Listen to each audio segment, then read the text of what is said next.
Hello everyone, আসসালামু আলাইকুম। কেমন আছেন সবাই? আজকে আমি আপনাদের সাথে শেয়ার করব বাবুর্চি স্টাইলে কিভাবে মুরগি রান্না করতে হয় সেটার একটা রেসিপি আপনাদের সাথে শেয়ার করতে যাচ্ছি। আর আমার এখানে মুরগি ছিল হচ্ছে 7 থেকে 8টা মুরগি।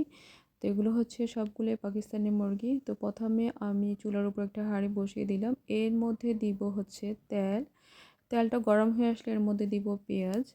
যেহেতু আমার মুরগির পরিমাণ বেশি, তো আমার পেঁয়াজের পরিমাণটাও বেশি থাকবে। দেন পেঁয়াজটা হচ্ছে এমনভাবে নেড়েচেড়ে নিব এবং কিছু সময় ধরে পেঁয়াজটাকে নাড়তে হবে যতক্ষণ না পর্যন্ত ব্রাউন কালার আসে। আর ব্রাউন কালার চলে আসলে এর মধ্যে আমি দিয়ে দিব পেঁয়াজ বাটা, রসুন বাটা এবং হচ্ছে আদা বাটা দিয়ে দিব। তো এখানে অল্প একটু পানি দিয়ে এই মশলাটাকে আর একবার কষিয়ে নেব।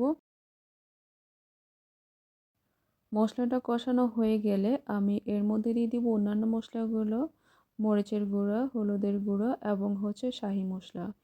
আর আমি এই রেসিপিতে হচ্ছে কোনো ধরনের আস্ত মশলা ব্যবহার করিনি। এখানে যে শাহি মশলা ব্যবহার করেছি এখানে সব ধরনের ইনগ্রিডিয়েন্টস আমি ব্যবহার করেছি এবং এটা আমি ব্লেন্ডারে পাউডার করে দেন ব্যবহার করেছি। তো এই মশলাটাকে আরও একবার পানি দিয়ে কষিয়ে নিতে হবে। আর এই মশলার কষানোর স্টাইলটা এমনভাবে হবে যেন নিচ থেকে যেন উপর দিয়ে হচ্ছে তেলগুলো যেন নিচ থেকে উপরে উঠে আসে। ঠিক তখনই আমি মুরগিগুলো দিয়ে দিব। আমি যে কেটে রাখা মুরগিগুলো পরিষ্কার করে ধুয়ে রেখেছি সেই মুরগিগুলো আমি এর মধ্যে দিয়ে দিব। দেন মুরগিটা খুব ভালো করে কষাতে হবে, যেহেতু আমার মুরগির পরিমাণ বেশি, তো আমার কষাতে একটু সময়ও লাগবে।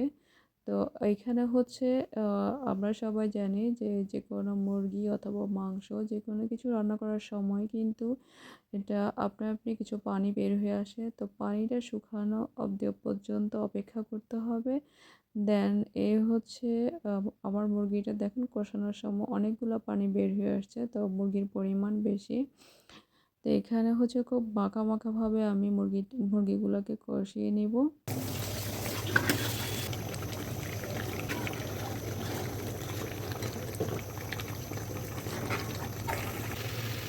মুরগিটা কষানো হয়ে গেলে আমি এর মধ্যে পানি অ্যাড করব। দেন একটা ঢাকনা দিয়ে ঢেকে দিব। আচ্ছা, এর পাশাপাশি আমি এখানে কিছু পেঁয়াজ তেলের মধ্যে ভেজে নেব এবং এই পেঁয়াজগুলো হচ্ছে ব্রাউন হয়ে আসলে আমি মুরগির মধ্যে অ্যাড করে নেব এবং আরও একবার মুরগিগুলোকে নেড়ে চেড়ে নেব। এবং এরপর পানির পরিমাণটা কমে আসলে, যথেষ্ট পরিমাণ পানির পরিমাণটা যখন কমে আসবে ঠিক তখনই আমার এই রান্নাটা কমপ্লিট হয়ে আসবে। দেন আমার রেসিপি যদি আপনাদের কাছে ভালো লেগে থাকে অবশ্যই লাইক, কমেন্টস এবং শেয়ার করবেন। আর সবাই ভালো থাকবেন। আল্লাহ হাফেজ।